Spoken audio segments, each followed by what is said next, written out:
ஆண்டவர் நல்லவர். நாம் வேதாகங்களை திருப்பிக் கொள்வோம். கர்த்தர் இன்றைக்கு நம்மோடு பேசுவார். எத்தனை பேர் ஒரு தாகத்தோடு வந்திருக்கிறீங்க? ஆண்டவர் இன்னைக்கு என்னோடு பேசணும், கர்த்தர் என்னோடு பேசி என்னை நிறைவாய் அனுப்பணுங்கிற தாகத்தோடு வந்திருக்கிறவங்க கைகளை உயர்த்தி அல்லேலூயா சொல்லுங்க பார்க்கலாம். அப்படிப்பட்ட தாகம் இருக்கும் என்றால் கர்த்தர் நிச்சயமாய் இன்றைக்கு உங்களோடு பேசுவார். பொதுவாகவே பாருங்க, நம்முடைய மனிதர்கள் எந்த சூழ்நிலைக்கும் அவர்கள் பயப்படுகிறவர்களாக இருப்பார்கள். எந்த காரியத்திற்கும் பயப்படுவாங்க. அப்படிதான் நம்ம அமைக்கப்பட்டிருக்கிறோம். நிறைய காரியங்களை பார்த்து நம்ம என்ன செஞ்சுட்டு இருப்போம்னா பயந்துட்டே இருப்போம். ஆனா இன்னொரு பக்கம் என்ன பண்ணிட்டு இருப்போம்னா ஜெபிச்சுட்டும் இருப்போம். ஆனா இன்னொரு பக்கம் என்ன செய்வோம்? பயப்படுவோம். ஜெபமும் ஓடிட்டு இருக்கோம், அதே நேரத்தில் என்னமும் ஓடிட்டு இருக்கும், பயமும் ஓடிட்டு இருக்கும். ரெண்டும் ஓடிட்டு இருக்கும். உலக மனிதர்களை பார்த்தா அவங்களுக்கு எல்லாத்துக்கும் பயம். அதுக்கும் கொஞ்சமும் சலிச்சவர்கள் அல்லன்னு சொல்லி கிறிஸ்தவர்களாகிய நாம், ரட்சிக்கப்பட்டவர்களாகிய நாமும் என்ன பண்றோம்? பயப்படுறோம். எல்லாத்துக்கும் பயப்படுறோம். பண பிரச்சனைனா பயம், குடும்பத்தில் ஏதாவது ஒரு காரியம்னா பயம், வியாதினா பயம், பிள்ளைகளுக்கு ஏதாவது ஒரு காரியம்னா உடனே பயம். இன்னும் சொல்ல போனா ஏதாவது ஒரு காரியத்தை நினைச்சு பயந்து பயந்து இருக்கிற நீங்க சில நேரத்தில் எப்படி ஆயிருவீங்கன்னா, அடுத்து பயப்படுறதுக்கு என்ன இருக்குன்னு யோசித்து கூட என்ன செய்றீங்க? ஆமா, நான் சொல்றது சரிதானா? இதுவே கூடுதல் பயம். சில நேரத்தில் என்ன பண்றோம்னா, அடுத்து ஏதாவது பயப்படுறதுக்கு இருக்கான்னு சொல்லி யோசித்து யோசித்து என்ன செய்யறோம்? பயப்படுறோம். ஆனா ஆண்டவருடைய பிள்ளைகளுடைய வாழ்க்கையில, ரட்சிக்கப்பட்ட பிள்ளைகளுடைய வாழ்க்கையில பயம் என்பது அறவே இருக்கக்கூடாது. அல்லேலூயா சொல்லுங்க பார்க்கலாம். பயம் என்பதற்கு நம்முடைய வாழ்க்கையில பேச்சுக்கே இடம் இருக்கக்கூடாது. குடும்பத்துல நீங்க பயப்படுறேன் அப்படிங்கிற ஒரு வார்த்தையே என்ன செய்யக்கூடாது, வரக்கூடாது. ஏன் தெரியுமா? பயப்படுகிறவர்களை குறித்து வேதம் என்ன சொல்லுகிறது தெரியுமா? நீங்க இதை சும்மா நிர்விசாரமா எடுக்கக்கூடாது. பயம் எல்லாருக்கும் வர்றது தானே. அது என்ன ரட்சிக்கப்படுற பிள்ளைங்களுக்கு மட்டும் ஏன் பயம் வரக்கூடாது? எல்லாருக்கும் வரக்கூட பயம் தானே எனக்கும் வந்திருக்குது. இல்லைங்க, ரட்சிக்கப்பட்ட நாம் பயப்படக்கூடாது. கை உயர்த்தி அல்லேலூயா சொல்லுங்க பார்க்கலாம். எவ்வளவு பெரிய போராட்டம் இருந்தாலும், எவ்வளவு பெரிய பிரச்சனை இருந்தாலும், எவ்வளவு பெரிய வாதை நோயே நமக்குள்ள இருந்தாலும் அதை குறித்து நாம் பயப்படக்கூடாது. ஏன் தெரியுமா? வெளிப்படுத்தின 21வது அதிகாரம் அப்படி 8வது வசனத்தை நம்ம எல்லாரும் திருப்பிக் கொள்வோம். வெளிப்படுத்துதல் 21 அதனுடைய 8, 21 அதனுடைய 8வது வசனத்தை திருப்பிக் கொள்வோம். பாருங்க, அதை வாசிக்கலாமா? எல்லாரும் சேர்ந்து வாசிக்கலாமா? பயப்படுகிறவர்களும் அவிசுவாசிகளும் அருவருப்பானவர்களும் கொலை பாதகரும் விபச்சாரக்காரரும் சூனியக்காரரும் விக்கிரக ஆராதனைக்காரரும் பொய்யர் அனைவரும் இரண்டாம் மரணமாகிய அக்கினியும் கந்தகமும் எரிகிற கடலிலே பங்கடைவார்கள். நல்லா பாருங்க இந்த வசனத்தை. பயப்படுகிறவர்கள், அவிசுவாசிகள், அருவருப்பானவர்கள், யாரு கூட ஆண்டவர் இதெல்லாம் ஒப்பிடுகிறார்னா, கொலை பாதகர், விபச்சாரக்காரர், சூனியக்காரர், விக்கிரக ஆராதனைக்காரர், பொய்யர்.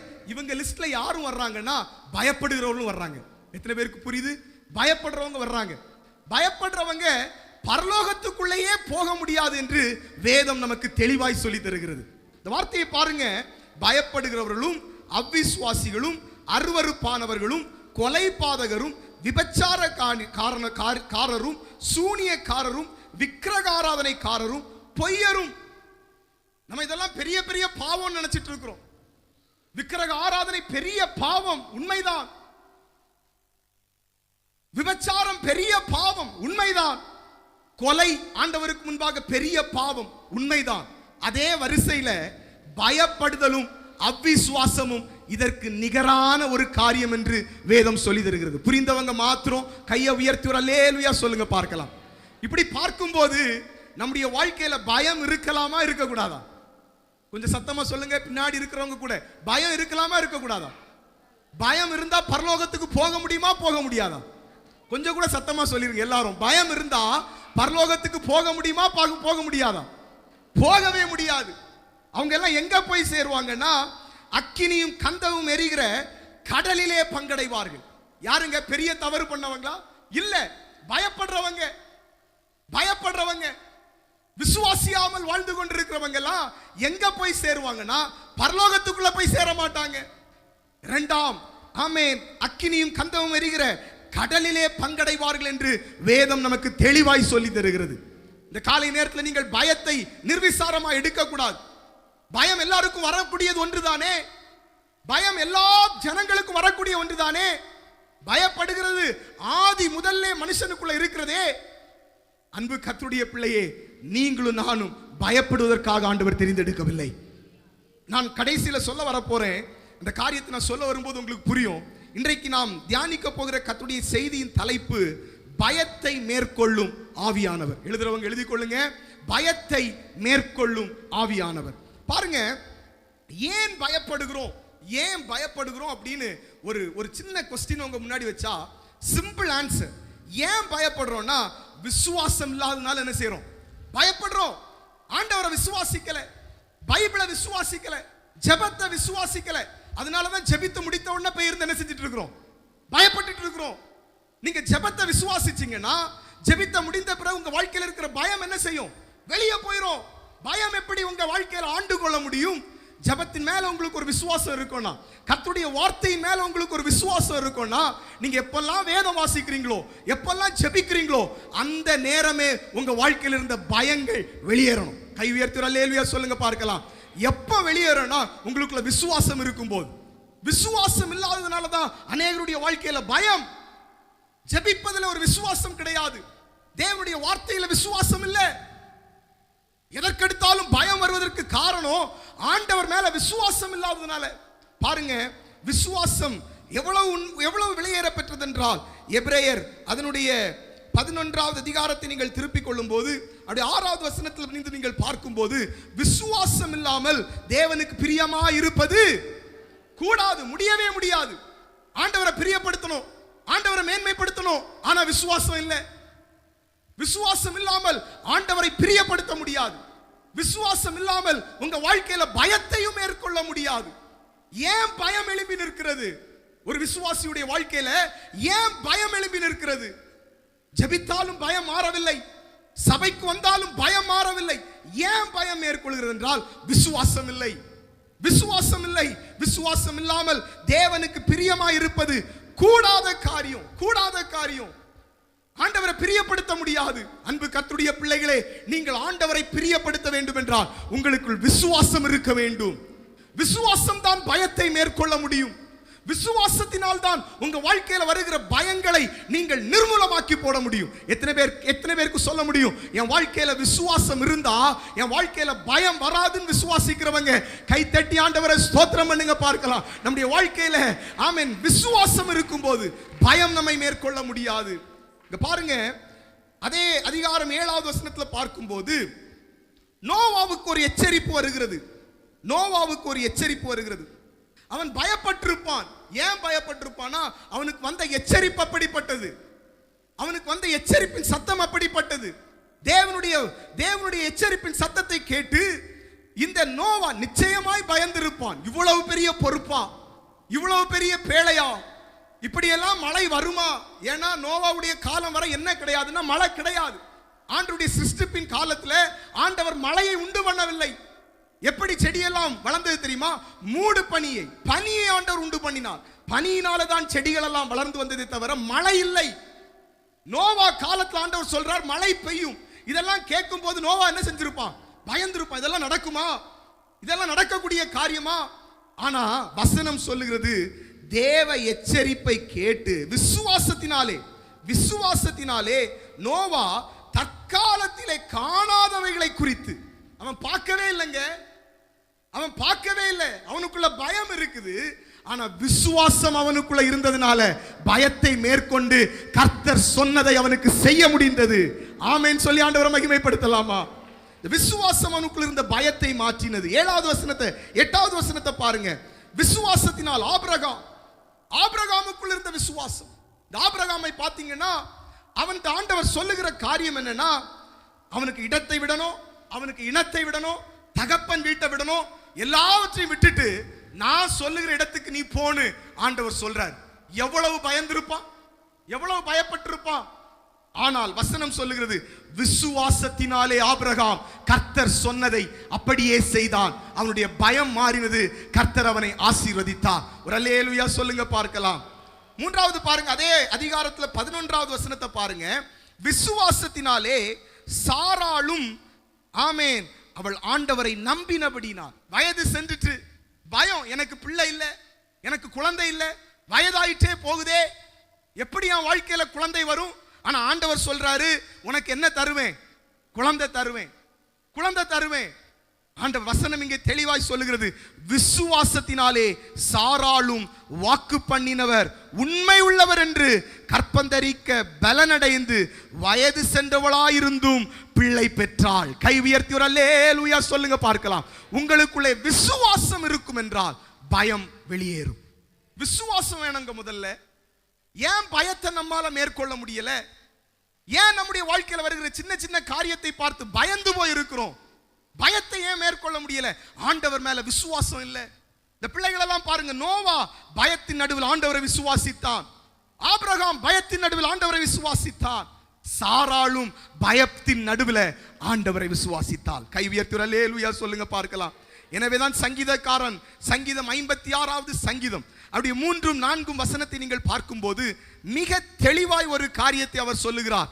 நான் பயப்படுகிற நாளிலே உம்மை நம்புவேன். ஹல்லேலூயா. எத்தனை பேருக்கு சொல்ல முடியும்? நான் பயப்படுகிற நாளிலே உம்மை நம்புவேன். பயப்படுகிற நாள்ல இருந்து பயப்பட்டுட்டு இருக்க மாட்டேன், பயந்துட்டு இருப்பேன் அப்படின்னு சொல்லல. பயம் வரும்போது உட்கார்ந்து அழுதுட்டு இருப்பேன்னு சொல்லல. பயம் வரும்போது ஆண்டவரை தூஷிச்சிட்டு இருப்பேன்னு சொல்லல. இவர் என்ன சொல்றார்னா, பயப்படுகிற நாள்ல உம்மை நம்புவேன், பயப்படுகிற நாள்ல உம்மை விசுவாசிப்பேன், பயப்படுகிற நாள்ல எனக்கு இருக்கிற நம்பிக்கை பெருகிக் கொண்டே இருக்கும். சங்கீதக்காரன் தெளிவாய் சொல்லுகிறார், தேவனை முன்னிட்டு அவருடைய வார்த்தையை புகழுவேன். இதெல்லாம் எப்போன்னா அவர் பயப்படும் போது.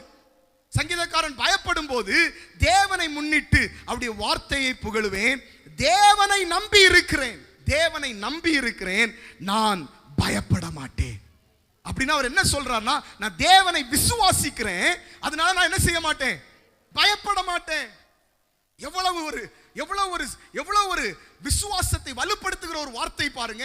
நான் பயப்படுகிற நாளில் உம்மை நம்புவேன். எத்தனை பேருக்கு இந்த காலை நேரத்தில் சங்கீதக்காரனோடு கூட சேர்ந்து சொல்ல முடியும், நானும் பயப்படுகிற நாளில என் ஆண்டவரை அதிகமாய் நம்புவேன் என்று சொல்றவங்க நல்ல கைத்தட்டி, ஆண்டவரே ஆண்டவரை இதுவரை நம்புகிறதை பார்க்கிலும் நான் பயப்படுகிற காலத்தில் உம்மை நான் அதிகமாய் நம்புவேன். அப்படிப்பட்ட ஒரு விசுவாசம் நமக்குள்ள வேணுங்க. பயப்படுகிற நேரத்தில் மனிதர்களை தேடி ஓடக்கூடாது. பயப்படுகிற நேரத்தில் ஏதாவது செஞ்சு இந்த பயத்துல இருந்து வெளியே வந்துடணும்னு சொல்லி ஓடக்கூடாது. மாறாக பயப்படுகிற நேரத்தில் ஆண்டவர் மேல உங்க நம்பிக்கை பெருக வேண்டும். சங்கீதக்காரனுடைய சக்சஸ் அதுதான், அவனுடைய வெற்றியே அதுதான். அவன் சொல்றான், நான் தேவனை நம்பி இருக்கிறேன், நான் பயப்படேன், மாம்சமானவன் எனக்கு என்ன செய்வான்? ஒரு அல்லேலூயா சொல்லுங்க பார்க்கலாம். உங்களுக்குள்ள அப்படிப்பட்ட ஒரு விசுவாசம் இருக்கணும். பயப்படும் போது ஆண்டவரை நம்பணும். சூழ்நிலைகள் மாறா இருக்கும் போது ஆண்டவரை நம்பணும். ஆமென். பயப்படுகிற காரியங்கள் நம்மை நெருக்கும் போது நீங்க ஆண்டவரை நம்பினீங்கன்னா பயம் உங்களை மேற்கொள்ளாது, கர்த்தருடைய மகிமை உங்களை மேற்கொள்ளும். விசுவாசிக்கிறவங்க கை உயர்த்தி அல்லேலூயா சொல்லுங்க பார்க்கலாம். ஆண்டவருக்கு நல்ல தெரியும் பாருங்க, நம்ம எல்லாம் பயப்படுறவங்க, நமக்கெல்லாம் பயம் வரும்னு தெரிஞ்சுதான் ஆண்டவர் அநேக வார்த்தைகளை சொல்லி இருக்கிறார். ஏசாயா 41வது அதிகாரத்தை பாருங்க. நீ பயப்படாதே, நான் உன்னுடனே இருக்கிறேன், திகையாதே, நான் உன் தேவன், உன்னை பலப்படுத்தி உனக்கு சகாயம் பண்ணுவேன், என் நீதியின் வலதுகரத்தினால் உன்னை தாங்குவேன். திரும்ப திரும்ப ஆண்டவர் நிறைய இடத்துல சொல்றார், நீ பயப்படாத, நீ பயப்படாத, நான் உன்னை தாங்குவேன். ஆண்டவர் இந்த வேதத்துல நீங்க எங்க வாசித்தாலும் சொல்றாரு, நீ பயப்படாத, நீ கலங்காத, நீ திகைக்காத, எந்த காரியத்தை குறித்து புலம்பிட்டு இருக்காத, என் நீதியின் வலதுகரத்தினால் உன்னை தாங்குவேன் என்று ஆண்டவர் சொல்றாரு. பாருங்க, மத்தேயு 10வது அதிகாரம் அப்படி 31வது வசனத்தில் ஆண்டவர் சொல்றாரு, ஆதலால் பயப்படாதிருங்கள், அநேக அடைக்கலான் குருவிகளை பார்க்கிலும் நீங்கள் விசேஷித்தவர்களாய் இருக்கிறீர்கள். அடைக்கலான் குருவிக்கு ஆண்டவர் பாதுகாப்பை கொடுப்பார்னா, அடைக்கலான் குருவிக்கு கர்த்தர் ஆகாரத்தை கொடுப்பார்னா, ஒரு நாள் பூத்து குலங்குகிற அந்த பூக்கு கூட ஆண்டவர் உயிரை கொடுப்பார்னா, அவர் அவரை போல சிருஷ்டித்த உங்களையும் என்னையும் மறந்து விடுவாரா? உங்களை போஷிப்பது அதிக நிச்சயம். பயப்படாதிருங்கள். அன்பு கர்த்தருடைய பிள்ளையே, பயப்படாதிருங்கள். வேதத்தில் அநேக பயங்களை குறித்து சொல்லப்பட்டிருக்கிறது. நான் ஒரு 5 காரியத்தை குறித்து இன்றைக்கு சபையோடு பேச விரும்புகிறேன். நல்லா கவனித்துக் கொள்ளுங்க. இந்த 5 காரியமும் நான் சொல்றது ரொம்ப சிம்பிளா இருக்கும், ஆனா நீங்க யோசித்து பார்க்கணும், உங்க வாழ்க்கையில் இந்த பயங்கள் இருக்குதா? ரொம்ப சிம்பிளான காரியங்கள், ஆனா இந்த பயங்கள் உங்க வாழ்க்கையில இருக்குன்னா நல்லா புரிந்து கொள்ளுங்க. பயப்படுகிற ஒருவர் எங்க போக முடியாது? பரலோகத்துக்குள்ள போக முடியாது. இந்த காரியத்தெல்லாம் குறித்து பேசணுமான்னு கேட்டீங்கன்னா, இந்த காரியத்துல உங்களுக்கு பயம் இருக்குதா இல்லையாங்கிறத முதல்ல நீங்க தீர்மானித்துக் கொள்ளுங்க. நீங்க தீர்மானித்து விட்டு ஆமென் இந்த ஆராதனையிலிருந்து கடந்து போகும்போது பயமற்றவர்களாய் எந்த சூழ்நிலையிலும் ஆண்டவர் அதிகமாய் விசுவாசிக்கிறவர்களாய் நீங்கள் கடந்து போவீர்கள் என்றால் பரலோகத்தில் நிச்சயமாய் உங்களுக்கு இடம் உண்டு. விசுவாசிக்கிறவங்க கை உயர்த்தி அல்லேலூயா சொல்லுங்க பார்க்கலாம். முதல்ல பாருங்க, மனிதர்களை பார்த்து பயம். மனிதர்களை பார்த்து பயம். எழுதுறவங்க எழுதி கொள்ளுங்க, மனிதர்களை பார்த்து பயம். எதுக்கு எடுத்தாலும் மனிதர்களை பார்த்தா பயங்கர பயம். சில மனிதர்களை பார்த்தா கையெல்லாம் ஆடிரும் நிறைய பேருக்கு. சில மனிதர்களை பார்த்தா பேச்சே ஓடாது சிலருக்கு. சிலர் மனிதர்களை பார்த்தா ஒளிச்சு ஒளிச்சு ஓடுவாங்க. ஐயோ இந்த ஆளு நம்மள என்ன செஞ்சிடக்கூடாது, பார்த்துடக்கூடாது. ஏன்? மனிதர்கள் மேல இருக்கிற பயம். மனிதர்களை பார்த்தாலே பயம். சிலருக்கு சில மனிதர்களை ஃபேஸ் பண்ண முடியல, அவ்வளவு பயம். பாருங்க ஆதியாகமம் 50வது அதிகாரம் அவருடைய 19வது வசனத்துல யோசேப்பு அவருடைய சகோதரர்களை பார்த்து சொல்லுகிறார். யோசேப்பு அவர்களை நோக்கி பயப்படாதிருங்கள், நான் தேவனா. அப்ப யோசேப்புக்கு சகோதரர்கள் என்ன பண்றாங்கன்னா யோசேப்பை பார்த்து பயந்து நடுங்குகிறார்கள். இப்போ இந்த மனுஷன் நம்மளை என்ன செய்ய போறான், ஐயோ மாட்டிட்டோமே, இப்படி கையும் கழுவுமா மாட்டிட்டோமே, இந்த மனுஷன் நம்மளை என்ன செய்ய போறான்னு யோசேப்பை பார்த்து அவனுடைய சகோதரர்கள் பயப்படுகிறார்கள். அப்ப யோசேப்பு சொல்ற அவர்களை பார்த்து, நீங்க என்ன பார்த்து பயப்படாதுங்க, நான் தேவனா என்று கேட்கிறான். அன்பு கர்த்தருடைய பிள்ளைகளே, இந்த உலகத்தில் தேவனை தவிர பெரியவர்கள் ஒருவரும் கிடையாது. எல்லா மனுஷர்களையும் ஆண்டு படைக்கிறவர் நாம் ஆராதிக்கிற ஆண்டவர். எனவே நீங்களும் நானும் எந்த மனிதனை குறித்து நீங்க பயப்படக்கூடாது, யாரை குறித்து பயப்படக்கூடாது. எவ்வளவு பெரிய மனிதர்களா இருக்கலாம், பயப்படக்கூடாது. அவர்களோடு இருப்பவர்களை காட்டிலும் நம்மோடு இருக்கிறவர் பெரியவர். எத்தனை பேர் அந்த வார்த்தையை விசுவாசிக்கிறீங்க? அவர்களோடு இருக்கிறவனை காட்டிலும் எனக்குள் இருக்கிற ஆண்டவர் மிகவும் பெரியவர். எனவே மனிதர்களை பார்த்து பயந்தது போதும் பிரியமானவர்களே. தேவன் நம்மோடு இருக்கும் போது இந்த மனிதர்கள் நம்மை ஒன்றும் செய்ய முடியாது, ஒன்றும் செய்ய முடியாது. நிறைய பேர் மனிதனை பார்த்து பயந்து பயந்து தங்களுடைய வாழ்க்கையை அவர்கள் நாசப்படுத்தி கொண்டிருக்கிறார்கள். ஐயோ வெளியே சொன்னா என்ன ஆயிரும், வெளியே பேசினா என்ன ஆயிரும். இந்த மனிதன் மேல அவ்வளவு பயம், அவ்வளவு பயம், அவ்வளவு பயம். ரெஸ்பெக்ட் இருக்கணும், மரியாதை இருக்கணும், ஆனா பயம் இருக்கக்கூடாது. புரிந்தவங்க ஒரு அல்லேலூயா சொல்லுங்க பார்க்கலாம். நீங்க வேலை செய்கிற இடத்துல உயர் அதிகாரிகள் மேல ரெஸ்பெக்ட் மரியாதை இருக்கணும், ஆனா பயம் இருக்கக்கூடாது. உங்க கணவன் மேல மரியாதை இருக்கணும், பயம் இருக்கக்கூடாது. ஆமென். இந்த உலகத்தில் எந்த மனிதனுக்கு மேலேயாலும் உங்களுக்கு பயம் இருக்கக்கூடாது, பயம் இருக்கவே கூடாது. தேவன் மேல மாத்திரம் நமக்கு பயம் இருக்கணும். கை உயர்த்தி ஒரு அல்லேலூயா சொல்லுங்க பார்க்கலாம். புதிய ஏற்பாட்டில் பார்த்தீங்கன்னா சவுல் என்கிற மனுஷனை பார்த்து சபையே பயந்து கொண்டிருக்கிறது. அந்த மனிதனை பார்த்து எல்லாரும் பயப்பட்டார்கள். அப்போஸ்தலர் 9வது அதிகாரம் 1வது வசனத்தில் நீங்கள் வாசிக்கும் போது அங்கே நீங்கள் பார்க்கும்போது ஆமென், அங்கே இருந்த எல்லாரும் இந்த மனுஷனை பார்த்து பயந்து நடுங்கினாங்க. இந்த மனுஷனை பார்த்து பயந்து நடுங்கினாங்க. இந்த மனுஷன் மேல அவ்வளவு பயம், அவ்வளவு பயம். ஆனா இந்த மனுஷனுக்கு நேரிட்ட காரியம் எப்படி இருந்தது தெரியுமா? இவன் ஆமென் ஒரு நாள் ஜனங்களை பயமுறுத்தும்படி தமஸ்கு என்கிற பட்டணத்தின் வழியாய் நடந்து கொண்டிருக்கிறான், போய் கொண்டிருக்கிறான். கர்த்தர் அங்கே அவனை சந்திக்கிறார். சந்திக்கும் போது அவன் தரையிலே விழுந்து கிடக்கிறான். கை உயர்த்தி அல்லேலூயா சொல்லுங்க பார்க்கலாம். அத்தனை கிறிஸ்தவர்களையும் பயன்படுத்தினவன் ஆண்டவர் சந்திக்கிற நேரத்தில் தரையில் விழுந்து கிடக்கிறான், தரையில் விழுந்து கிடக்கிறான். அதனுடைய 6வது வசனத்தை வாசிக்க கேட்போம். அவன் நடுங்கி திகைத்து, நல்ல கவனிங்க, யாரு நடுங்கி திகைக்கிறான்னா கிறிஸ்தவர்களை துன்புறுத்தினவன், ஆராதிக்கிற பிள்ளைகளை துன்புறுத்தினவன், அடித்தவன், உதைத்தவன், ரட்சிக்கப்பட்ட பிள்ளைகளுக்கு விரோதமாய் பேசினவன், சபைகளுக்குள் துணிகரமாய் சென்று ஜனங்களை இழுத்து வந்தவன், இன்னும் சொல்ல போனா ஆமென் அநேகருடைய இரத்த சாட்சிக்கு காரணமாய் இருந்தவன், இரத்தம் சிந்தப்படுவதற்கு காரணமாய் இருந்தவன், கொடூரமான ஒரு மனுஷன். எல்லா ஜனங்களும் அங்கலாய்த்து பார்த்த ஒரு மனுஷன் ஆண்டவர் சந்தித்த நேரத்தில் அவன் நடுங்கி திகைத்து, ஆண்டவரே ஆண்டவரே நான் என்ன செய்ய சித்தமாய் இருக்கிறீர் என்றார். நல்ல கவனிங்க, எவ்வளவு பெரிய மனுஷனா இருந்தாலும் உங்களுக்காக ஆண்டவர் செயல்பட ஆரம்பிக்கும் போது அந்த மனிதனுடைய நிலைமை இப்படிதான் இருக்கும். புரிந்தவங்க கை உயர்த்தி ஒரு அல்லேலூயா சொல்லுங்க பார்க்கலாம். எவ்வளவு கோபப்படுகிற மனுஷனா இருந்தாலும் பரவாயில்ல, எவ்வளவு துன்மார்க்கமான மனுஷனா இருந்தாலும் பரவாயில்ல, எவ்வளவு கொடூரமான மனுஷனா இருந்தாலும் பரவாயில்லைங்க, ஆண்டவர் உங்களுக்காக செயல்பட ஆரம்பிக்கும் போது எப்பேற்பட்ட மனிதனுடைய நிலைமையும் இப்படிதான் மாறும் என்பதுல மாற்று கருத்தே இல்லை. விசுவாசிக்கிறவங்க கைத்தட்டி ஆண்டவரை ஸ்தோத்திரம் பண்ணுங்க பார்க்கலாம். மனிதர்களை பார்த்து பயப்படுவதை நிறுத்தி விடுங்கள். மனிதர்களை பார்த்து அநேக நேரத்தில் நாம் பயப்படுகிறதுனால என்ன நடக்குது தெரியுமா? நீங்கள் நியாயமாய் பேச வேண்டிய காரியங்களோடு நீங்க என்ன செய்யாம போயிடுறீங்க, பேசாமல் போயிடுறீங்க. ஏன் தெரியுமா? மனிதர்கள் மேல இருக்கிற பயம். மனிதர்கள் மேல இருக்கிற பயம். நீங்கள் நியாயமாய் செய்ய வேண்டிய சில காரியங்களை கூட உங்களால் என்ன செய்ய முடியல. மனிதர்கள் மேல் இருக்கிற பயம் என்ன செய்கிறதுனா உங்க வாழ்க்கையில் இருக்கிற உங்க நம்பிக்கையை இழக்க பண்ணுகிறது. பாருங்க 2 சாமுவேல் 3வது அதிகாரம் 11வது வசனத்துல பார்க்கும்போது அப்பொழுது அவன் அப்னோருக்கு பயப்பட்டதினால் அப்புறம் ஒரு மறுமொழியும் அவனுக்கு சொல்லாதிருந்தான்.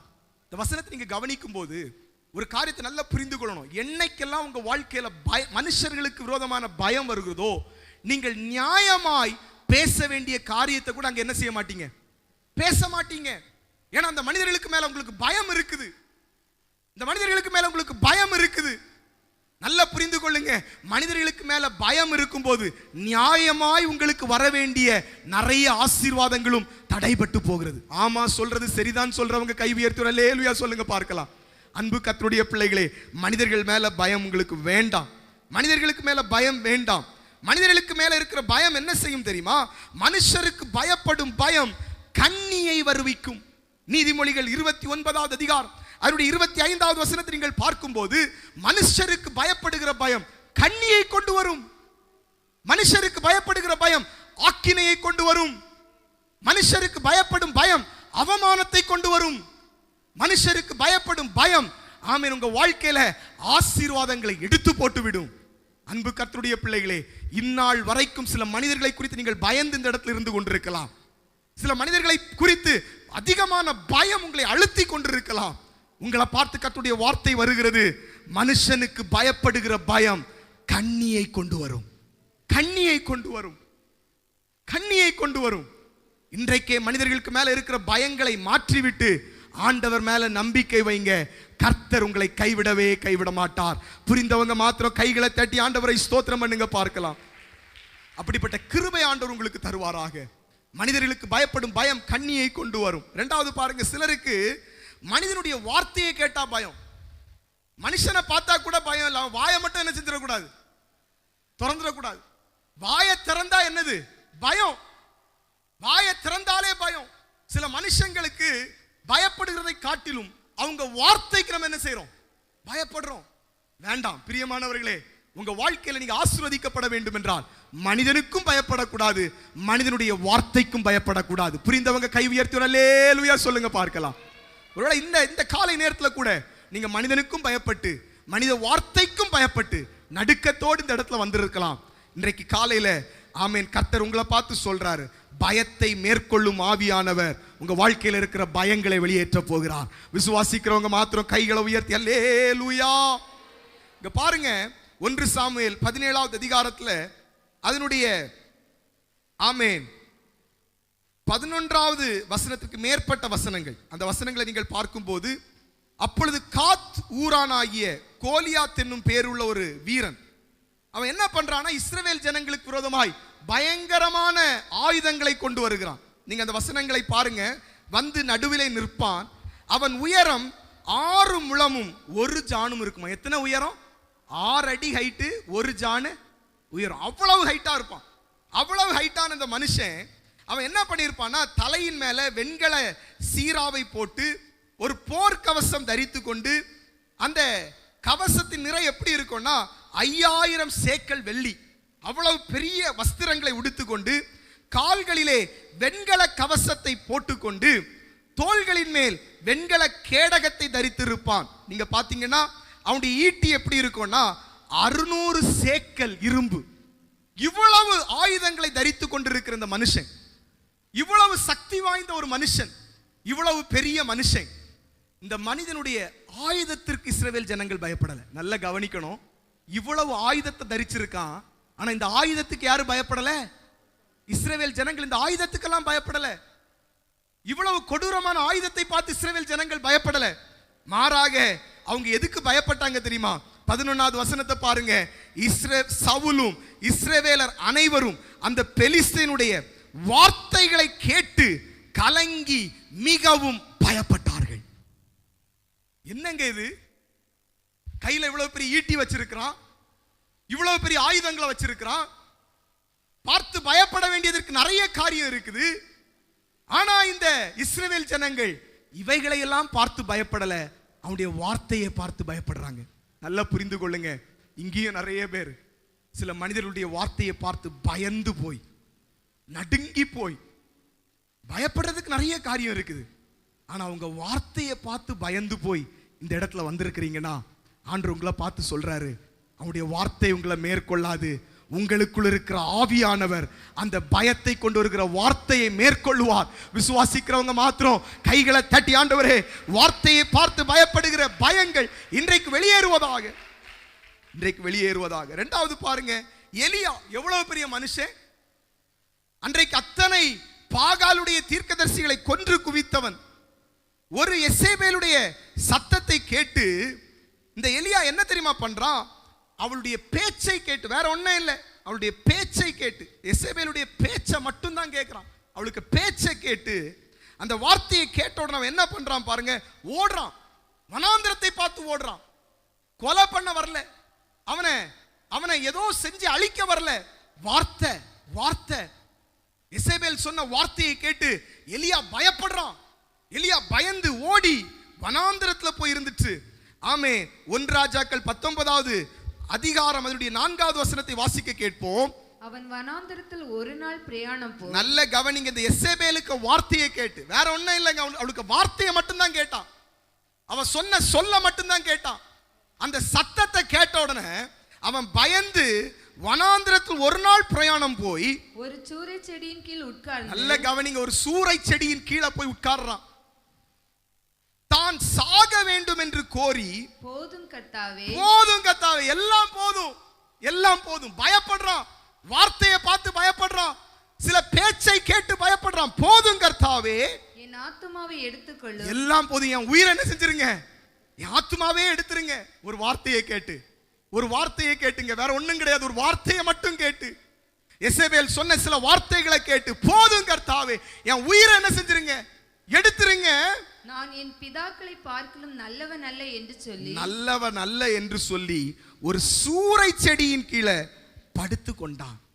இன்னைக்கு நிறைய பேர் அப்படிதான், வேற ஒண்ணும் நடக்கல, சில வார்த்தையை மட்டும் கேட்டு, போதும் கர்த்தாவே, உம்மை ஆராதிச்சது போதும், உம்மை தேடி வந்தது போதும், உமக்காக பிரயாசப்பட்டது போதும், எல்லாம் போதும் சொல்லி எலியாவை போல படுத்து கொண்டிருக்கிறோம் சில வார்த்தைகளை கேட்டு. எவ்வளவு பெரிய மனுஷங்க எலியா, எவ்வளவு பெரிய மனுஷன். ஒரு வார்த்தையை கேட்டோம், அவன் சொல்றான், நான் சாக வேண்டும், போதும் கர்த்தாவே, ஆத்துமாவை எடுத்துக்கொள்ளும். சூறை செடிக்கு கீழே போய் படுத்துட்டான். ஒரே ஒரு வார்த்தையை கேட்டு. அன்பு கர்த்தருடைய பிள்ளையே, நீங்களும் நானும் பண்ண வேண்டிய பிரயாணம் வெகு தூரம். வார்த்தைகளை கேட்டு பயந்துட்டு இருந்தோம்னா எப்படி நாம் பிரயாணத்தை மேற்கொள்ள முடியும்? எத்தனை பேருக்கு சொல்ல முடியும், இந்த காலை நேரத்தில் சில வார்த்தைகளை கேட்டு நான் பயந்து இருந்தது உண்மைதான், ஆனா கர்த்தரனை பலப்படுத்துவாரானால் இந்த வார்த்தைகளை நான் மேற்கொள்ளுவேன் சொல்றவங்க மாத்திரம் கரங்களை தட்டி ஆண்டவரை மகிமைப்படுத்தலாமா? சில வார்த்தைகளினால் பயப்பட்டது உண்மைதான். இந்த காலை ஆராதனையில வார்த்தைகளை கேட்டு பயப்பட்டது உண்மைதான். பிரியமானவர்களே, உங்க வாழ்க்கையை நீங்க ஆண்டவருடைய கரத்துல ஒப்பு கொடுத்தீங்கன்னா, ஆண்டவரே இந்த வார்த்தையை குறித்த பயம் என்னை அதிகமாய் மேற்கொள்ளுகிறதப்பா, இந்த வார்த்தையை குறித்த பயம் என் வாழ்க்கையிலிருந்து மாறி போகட்டும் என்று ஜெபிச்சீங்கன்னா, அந்த வார்த்தைகளை குறித்த பயத்தை ஆண்டவர் உங்க வாழ்க்கையிலிருந்து எடுத்து போடுவார். கரங்களை உயர்த்தி அல்லேலூயா சொல்லலாமா? அடுத்து பாருங்க, 3வது குழந்தைகளை பற்றி பயம். நிறைய பேருக்கு இருக்குது. சிலருக்கு குழந்தை பிறக்கிறதுக்கு முன்னாடி என்னது பயம் இருக்குதா? குழந்தையே வந்திருக்காது, ஆனா குழந்தைய வச்சு பயம், பயங்கர பயம், குழந்தைகளை வச்சு பயம்.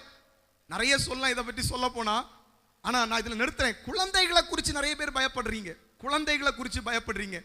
அன்பு கர்த்தருடைய பிள்ளைகளை, ஒன்றை மாத்திரம் நீங்க புரிந்து கொள்ளணும். கற்பத்தின் கனி அவரால் வந்ததுன்னா அந்த கற்பத்தை சுமப்பதற்கும் தாங்குவதற்கும் அந்த குழந்தையை வழிநடத்துவதற்கும் பெரிய ஆளாய் மாற்றுவதற்கும் அவரால் கூடும் என்கிற ஒரு பெரிய ஆழமான விசுவாசம் நமக்கு அவசியமாக இருக்கிறது. புரிந்தவங்க மாத்திரம் கையை தட்டி ஆண்டவரை மகிமைப்படுத்துங்க பார்க்கலாம். குழந்தையே பிறக்கல, ஆனா குழந்தையை வச்சு பயம். குழந்தை பிறந்தாச்சு, இப்ப படிக்க வைக்கிறதுக்கு பயம், காலேஜுக்கு அனுப்புறதுக்கு பயம். பிள்ளை ஒரு வார்த்தை கேட்கலன்னா உடனே பயம், அவ்வளவுதான். இனி நம்ம கையில இருந்து இந்த பிள்ளை என்ன செய்ய முடியாது, கையை விட்டு போயிட்டான். பயம், பயம் வேண்டாம். கற்பத்தின் கனி அவரால் வந்ததுன்னு விசுவாசிக்கிறீங்களா? எத்தனை பேர் விசுவாசிக்கிறீங்க? என்னால உண்டானதல்ல, இந்த கற்பத்தை உண்டு பண்ணினவர் ஆண்டவர்னு விசுவாசிக்கிறவங்க கை உயர்த்தி அல்லேலூயா சொல்லுங்க பார்க்கலாம். இந்த கற்பத்தின் கனியை ஆண்டவர் தந்திருப்பார் என்றால் இந்த பிள்ளையை கடைசி வர நடத்த அவர் உண்மை உள்ளவராயிருக்கிறார். புரிந்தவங்க கை உயர்த்தி அல்லேலூயா சொல்லுங்க பார்க்கலாம். இங்க பாருங்க, ஆகார் என்கிற ஒரு பெண்மணி. ஆமென். ஆதியாகமம் 50வது அதிகாரம் 21வது வசனம் பாத்தீங்கன்னா, இங்கே பயம், உங்களையும் உங்கள் குழந்தைகளையும் பராமரிப்பேன். அவர்களுக்கு இருந்த பயமே என்னன்னா, குழந்தைகளை யார் பராமரிக்க போறா, என் குழந்தைகள் எப்படி வளர்ந்து வர போறாங்க, என் பிள்ளைங்க எப்படி ஆசீர்வாதமா இருக்க போறாங்க, பிள்ளைகளை குறித்த பயம். பயப்படாதிருங்கள், நான் உங்களையும் உங்கள் குழந்தைகளையும் என்ன செய்வேன். எத்தனை பேர் விசுவாசிக்கிறீங்க? நான் இனி பயப்பட மாட்டேன், என்னையும் என் பிள்ளைகளையும் பராமரிக்கிற ஒரு ஆண்டவரை நான் ஆராதிக்கிறேன் சொல்றவங்க மாத்திரம் நல்ல கையை தட்டி விசுவாசத்தோடு வாயை திறந்து சொல்லுங்க, என்னையும் என் பிள்ளைகளையும் பராமரிக்கிற ஒரு ஆண்டவரை நான் ஆராதிக்கிறேன், என்னையும் என் சந்ததியும் பராமரிக்கிற ஒரு ஆண்டவரை ஆராதிக்கிறேன்.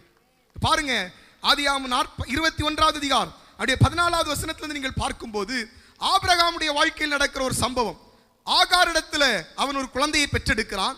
ஒரு குறிப்பிட்ட சூழ்நிலை வரும்போது 14வது அதிகாரத்துல பாருங்க, இந்த பிள்ளையின் தகப்பன் வேற யாரும் கிடையாதுங்க, இந்த ஆகாருக்கு பிறந்த பிள்ளையின் தகப்பன் ஆபிரகாம் என்ன பண்றான்னா, அதிகாலையில் எழுந்து அப்பத்தையும் ஒரு துருத்தி தண்ணீரையும் எடுத்து ஆகாருடைய தோளின் மேல என்ன செய்யறான், தோளின் மேல வைத்து பிள்ளையும் ஒப்பு கொடுத்து அவளை அனுப்பிவிட்டான்.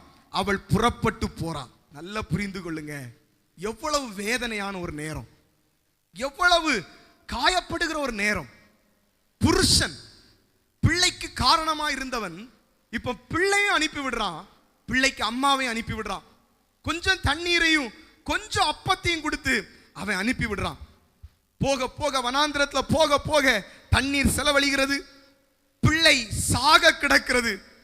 இப்பொழுது அன்னாள் பயந்து நடுங்கி என் பிள்ளை சாக போகிறானே என்று சொல்லி கதறுகிறாள். வனாந்திரத்தில் கதறுகிறாள், வனாந்திரத்தில் கதறி கதறி அழுகிறாள். நீங்கள் பார்க்கலாம், பிள்ளை சாகிறதை நான் பார்க்க மாட்டேன். 16வது வசனத்தை பாருங்க, பிள்ளை சாகிறதை நான் பார்க்க மாட்டேன். பயம், பிள்ளையை குறித்த பயம். ஐயோ, பிள்ளைக்காக பரிதபிக்க வேண்டிய இந்த மனுஷன் பிள்ளை அனுப்பி விட்டானே, பிள்ளைக்காக அன்பு பாராட்ட வேண்டிய மனுஷன் இப்ப பிள்ளை அனுப்பி விட்டானே, பிள்ளை சாக போகிறதே என்கிற ஒரு பயம். இந்த ஆகாரை இந்த பயம் ஆட்டி படைக்கிறது. 17வது வசனத்தை பாருங்க, அங்கே சொல்லப்படுகிறது, தேவன் பிள்ளையின் சத்தத்தை கேட்டார், நீ பயப்படாதே, நீ பயப்படாதே. இந்த காலை நேரத்தில் கர்த்தர் உங்களை பார்த்து சொல்றது, உங்க பிள்ளையை குறித்த பயம் உங்களுக்குள்ள வேண்டாம், நான் பார்த்துக் கொள்வேன் என்று ஆண்டவர் சொல்றாரு. விசுவாசிக்கிறீங்களா? கைகளை உயர்த்தி அல்லேலூயா சொல்லலாமா? ஆண்டவர் பார்த்துக் கொள்வார், பயப்படாதே, பயப்படாதே. அவள் கண்களை திரண்டு பார்க்கிறாள், அங்கே நீரூற்றை காண்கிறாள். குழந்தையும் தப்புவிக்கப்பட்டது, இவளும் தப்புவித்தாள். 20வது வசனத்தை பாருங்க, தேவன் பிள்ளையுடனே இருந்தான், அவன் வளர்ந்து வனாந்திரத்தில் குடியிருந்து வில் வித்தையில் வல்லவனானான். நீங்க நல்லா புரிந்து கொள்ளணும், பிள்ளையை குறித்த பயம் உங்களுக்குள்ள இருக்காமல் இருக்க வேண்டும் என்றால் தேவன் உங்க பிள்ளைகளோடு இருக்கிறாரா என்பதை நீங்கள் உறுதிப்படுத்த வேண்டும். இங்க இந்த ஆகாரின் அழுகையை கேட்டு பிள்ளை ஆண்டவர் விடுவித்தது உண்மைதான். கீழே நீங்க வாசிக்கும் போது 20வது வசனத்தை வாசிக்கும் போது, தேவன் பிள்ளையுடனே, எல்லாரும் சேர்ந்து சொல்லாம, தேவன் பிள்ளையுடனே, இன்னும் சத்தமா, தேவன் பிள்ளையுடனே ஆனபடியினால, தேவன் பிள்ளையோடு இருந்ததுனால பிள்ளை வளர்ந்தான், பெரிய வில்வித்தைக்காரனாய் மாறினான். கை உயர்த்தி அல்லேலூயா சொல்லலாமா?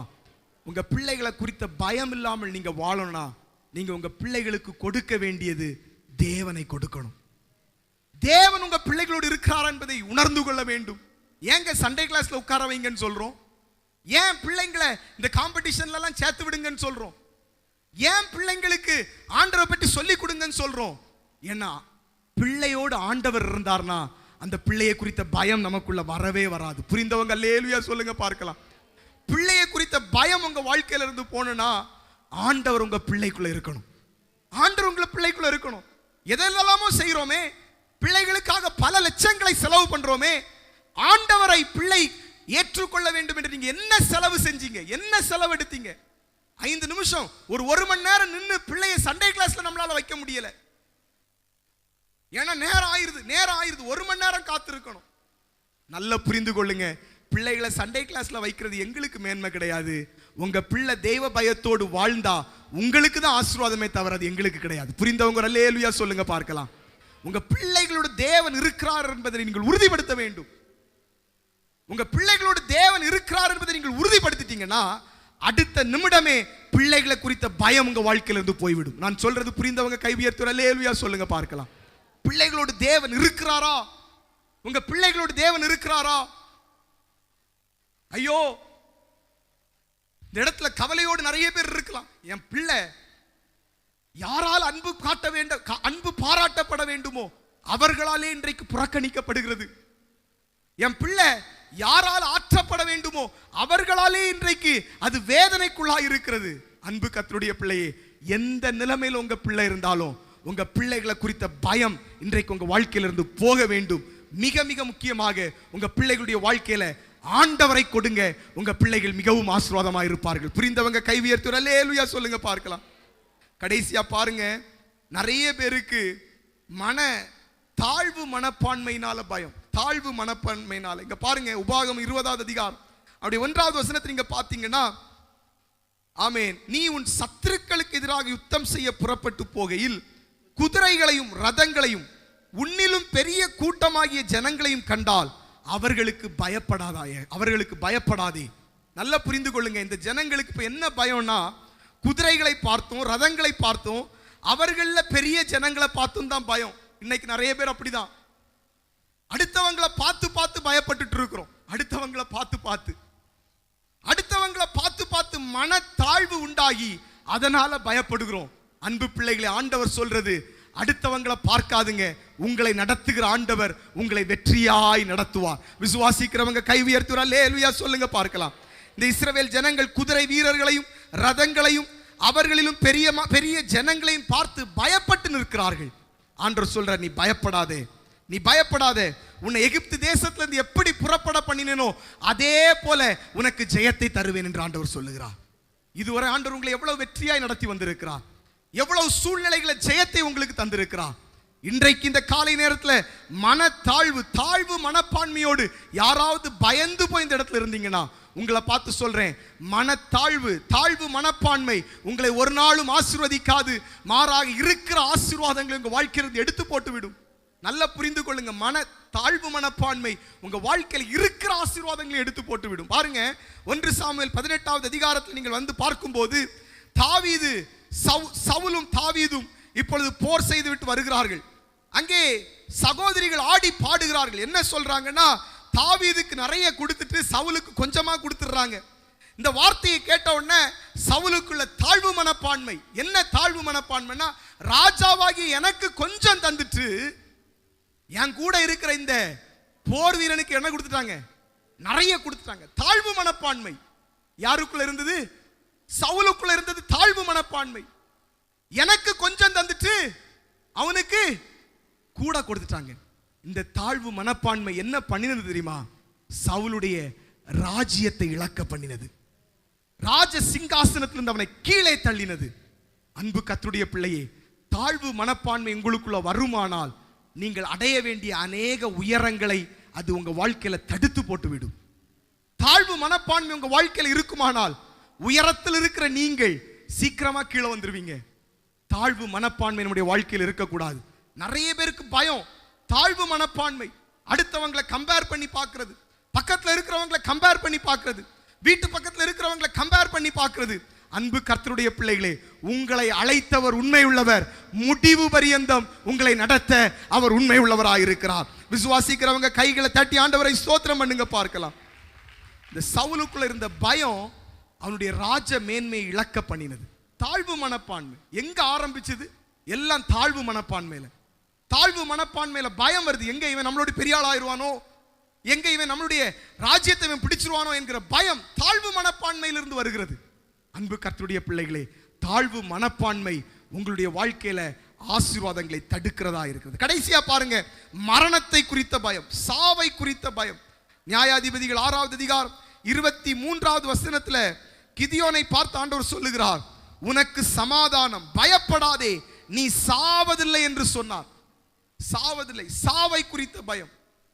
ஐயோ நான் செத்து போயிருவேனோ, என் பிள்ளைகளுக்கு இன்னும் நிறைய பண்ண வேண்டியது இருக்கிறதே, என் குடும்பத்தில் இன்னும் நான் நிறைய பார்க்க வேண்டியது இருக்கிறதே, என்னுடைய சரீரம் பலனற்று போய் கொண்டிருக்கிறது, நான் செத்து போயிருவேனோ, நான் கொஞ்ச நாள்ல செத்து போயிருவேனோ. சாவின் மேல பயம். அன்பு கர்த்தருடைய பிள்ளைகளே, சாவின் மேல இருக்கிற பயத்தை மாற்றுவதற்காக தான் உங்களுக்காக எனக்காக ஒருவர் சிலுவையிலே மரித்தார். இன்னும் சாவை குறித்து நீங்க பயந்துட்டு இருக்கிறீங்கன்னா இன்னும் இயேசுவை நீங்க முழுசா என்ன செய்யல, விசுவாசிக்கல. உங்க வாழ்க்கையில் இன்னும் விசுவாசம் இல்ல. மரணத்தை குறித்த பயம். நைட்டெல்லாம் சொப்பனம் செத்து கிடக்கிறது போல. ஏன் பயம்? பகல்ல ஃபுல்லா சாவை குறிச்சிட்டு யோசித்து நைட்ல போய் படுத்தீங்கன்னா என்னதான் வரும்? நல்ல கட்டில படுக்க வச்சது போல, மூக்கெல்லாம் பஞ்சு வச்சு தலை கையெல்லாம் கெட்டி அப்படிதான் வரும். உங்க வாழ்க்கையில சாவை குறித்த பயம் இனி இருக்கக்கூடாது. கையை உயர்த்தி ஒரு அல்லேலூயா சொல்லுங்க பார்க்கலாம். அடுத்த நாள் வந்து சொல்லுவாங்க, பாஸ்டர் நான் இப்படி ஒரு சொப்பனத்தை பார்த்தேன், நான் செத்து கிடந்தேன் பாஸ்டர், கையை காலெல்லாம் கெட்டி வச்சிருந்தாங்க, பக்கத்துல இருந்து பாடிட்டே இருந்தீங்க பாஸ்டர், கொஞ்ச நேரத்தில் தூக்கிட்டு போவோம்னு சொன்னீங்க பாஸ்டர். நல்லா புரிந்து கொள்ளுங்க, கர்த்தர் உங்க வாழ்க்கையில வச்சிருக்கிற திட்டத்தை நிறைவேற்றாமல் உங்க வாழ்க்கையில உங்க ஜீவன் உங்களை விட்டு பிரிந்து போகாது. விசுவாசிக்கிறவங்க கைத்தட்டி ஒரு அல்லேலூயா சொல்லுங்க பார்க்கலாம். சாவை குறித்த பயம் இனி உங்களை ஆட்கொள்ளக்கூடாது. மரணத்தின் மேல் ஜெயம் தந்தவர் நம்முடைய ஆண்டவர். வாசிங்க எபிரேயர் 2வது அதிகாரம் 14வது வசனம் 15வது வசனத்தை சேர்ந்து வாசிக்கலாம். ஆதலால் பிள்ளைகள் மாம்சத்தை நம்ம சேர்ந்து வாசிக்கலாமா? எபிரேயர் 2 14 15. நானும் சிஸ்டரும் வாசிப்போம், எங்க கூட சேர்ந்து எல்லாரும் வாசிங்க, எல்லாரும் வாசிங்க. எபிரேயர் 2வது அதிகாரம் 14வது வசனம் 15வது வசனம்.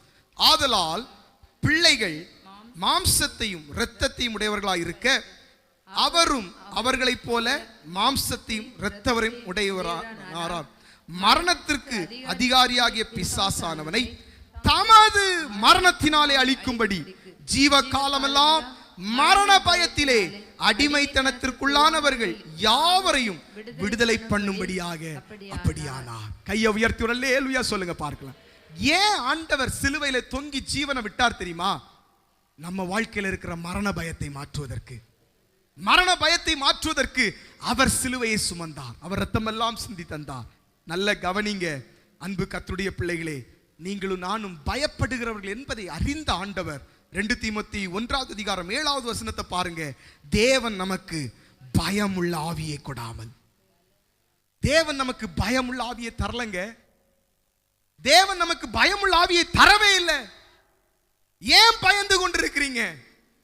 தேவன் நமக்கு அந்த ஆவியை தரவே இல்லையே. தேவன் தராத ஒரு பயத்தை ஏன் நீங்கள் சுமந்து கொண்டிருக்க வேண்டும்? தேவன் தராத பயத்தை ஏன் உங்க வாழ்க்கையில நீங்கள் வைத்துக் கொண்டிருக்க வேண்டும்? நல்ல கவனிங்க. ஆமென். வசனம் தெளிவாய் சொல்லுகிறது, தேவன் நமக்கு பயமுள்ள ஆவியை கொடாமல். அவர் என்ன ஆவியை தந்திருக்கிறார் தெரியுமா? பலமும் அன்பும் தெளிந்த புத்தி. இன்னைக்கு இது ஒண்ணும் தான் இல்ல.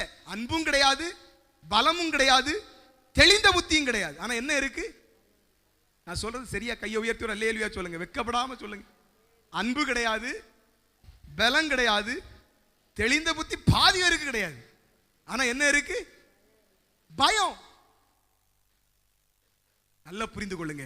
ஆவியானவர் உங்களுக்குள்ள வரும்போது முதல்ல அவர் என்ன தர்றார்னா பயத்தை புறம்பாக்குகிறார், பலனை தருகிறார், பலனை தருகிறார், அன்பை தருகிறார், தெளிந்த புத்தி ஆண்டவர் தந்திருக்கிறார். கை உயர்த்தி ஒரு அல்லேலூயா சொல்லுங்க பார்க்கலாம். எத்தனை பேர் விசுவாசிக்கிறீங்க ஆவியானவர் எனக்குள்ள இருக்கிறார்? விசுவாசிக்கிறவங்க ஒரு அல்லேலூயா சொல்லுங்க பார்க்கலாம். இப்போ சொல்லுங்க, நான் பயப்படுறேன் அப்படின்னு சொல்றவங்க ஒரு அல்லேலூயா சொல்லுங்க. சொல்ல மாட்டீங்க, ஏன்னா இப்போ தானே ஆவியானவர் இருக்கிறான்னு கை வைத்து சொன்னீங்க. நீங்க பயப்படுறீங்கன்னா உங்களுக்குள்ள ஆவியானவர் என்ன செய்யல? இல்ல. ஆவியானவர் உங்களுக்குள்ள இருக்கிறார்னா பயம் நமக்குள்ள என்ன செய்யாது? கிரியை செய்யாது. பயம் நமக்குள்ள செயலிழந்து போகும். ஆவியானவர் இல்லாததுனால நமக்குள்ள என்ன இருக்குது? பயம் இருக்குது. இன்னைக்கு உங்களுக்கு தேவை ஆவியானவரின் பலன். கரம் உயர்த்தி ஒரு அல்லேலூயா சொல்லுங்க பார்க்கலாம். இந்த ஆவியானவர் நமக்குள்ள வரும்போது பயம் வெளியேறுகிறது. உள்ள என்ன வருதுன்னா பலன் வருகிறது, அன்பு வருகிறது, தெளிந்த புத்தி வருகிறது.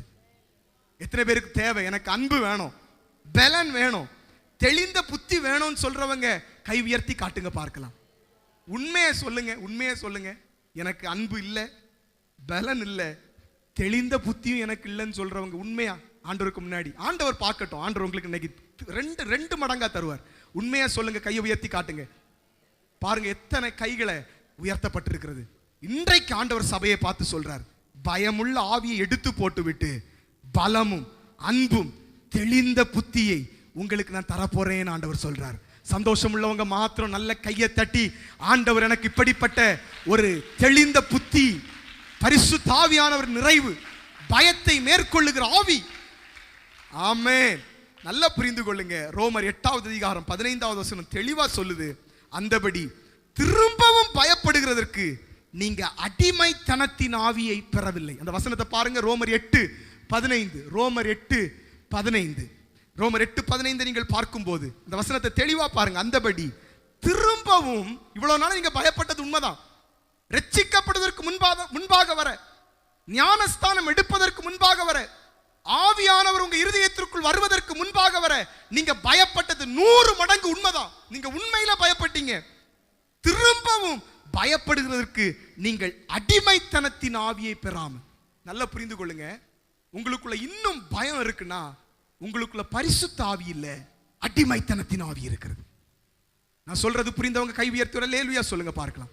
இன்னும் பயத்தோடு நீங்கள் போராடிட்டு இருக்கிறீங்கன்னா, இன்னும் நிறைய காரியத்துல பயத்தை என்னால மேற்கொள்ள முடியல, பயம் என் வாழ்க்கையில இருந்து போகல, பயத்து நிமித்தம் கஷ்டப்பட்டு கொண்டிருக்கிறேன், நீங்க இந்த காலை நேரத்தில் சொல்லிட்டு இருக்கிறீங்கன்னா நல்லா புரிந்து கொள்ளுங்க, உங்க வாழ்க்கையில பரிசுத்த ஆவி இல்ல, அடிமைத்தனத்தின் ஆவி உங்க வாழ்க்கையில் இருந்துட்டு இருக்குது. அடிமைத்தனத்தின் ஆவி. திரும்பவும் பயப்படுகிறதற்கு நீங்கள் அடிமைத்தனத்தின் ஆவியை பெறாமல் அப்பா பிதாவே என்று கூப்பிட பண்ணுகிற புத்திர சுவிகாரத்தின் ஆவியை பெற்றிருக்கிறீர்கள். இந்த புத்திர சுவிகாரத்தின் ஆவியை பெற்றவர்கள் தான் நீங்களும் நானும். நான் விசுவாசிக்கிறேன். நீங்க விசுவாசிக்கிறீங்களா? ஒரு அல்லேலூயா சொல்லுங்க பார்க்கலாம். ஆண்டவரை பார்த்து அப்பா பிதாவே என்று கூப்பிடுகிற புத்திர சுவிகாரத்தின் ஆவியை நமக்கு தந்திருக்கிறார். பயமுள்ள ஆவி ஆண்டவர் நமக்கு தரல, பயமுள்ள ஆவியை தரல. இன்னைக்கும் நீங்க பயந்து போய் பிள்ளைகளை குறித்த பயம், கணவனை குறித்த பயம், மனிதர்களை குறித்த பயம், எதிர்காலத்தை குறித்த பயம், அல்ல உங்க குடும்பத்தில் ஏதோ ஒரு சூழ்நிலையை குறித்த பயம், ஏதோ சில மனிதர்களை குறித்த பயம், நான் போராடிட்டு இருக்கிறேன், இந்த பயத்துல இருந்து எனக்கு வெளியே வர எனக்கு தெரியல. யாராவது அப்படிப்பட்டவங்க இருக்கிறீங்கன்னா வேதாகமத்தை மூடி வைத்திருங்க. முதல்ல அப்படிப்பட்டவங்க மாத்திரம் இருக்கிற இடங்களில் இல்லைங்க. எனக்கு ஏதோ ஒரு சூழ்நிலையில பயம் இருக்குது. இன்னைக்கு உங்களுக்காக நம்ம பாஸ்டர் ஜோம் பண்ண போறாங்க. எனக்கு ஏதோ ஒரு சூழ்நிலை நல்லா பயப்படுறேன், தெரியல, எனக்கு நிம்மதியாவே இருக்க முடியல, அந்த பயம் அடிக்கடி என்ன மேற்கொண்டுட்டு இருக்கு. அப்படிப்பட்டவங்க மாத்திரம் முதல்ல எழும்பி நில்லுங்க. எழும்புறவர்களை கர்த்தர் நிச்சயமா இன்னைக்கு தைரியத்தினால நிரப்புவார். ஆமென். எழும்புங்க, எழும்புங்க. இன்னைக்கு உங்களுக்கு விடுதலை ஆண்டவர் தருகிறார். சகோதரிகள் பக்கத்துல, சகோதரர் பக்கத்துல இருந்தீங்கன்னா தைரியமா எழும்புங்க. ஆண்டவருக்கு முன்னாடி தான் நீங்க எழும்புறீங்க. ஆண்டவர் இன்னைக்கு உங்களை தைரியத்தினால் ஆமென், தைரியத்தினால் நிரப்புவார்.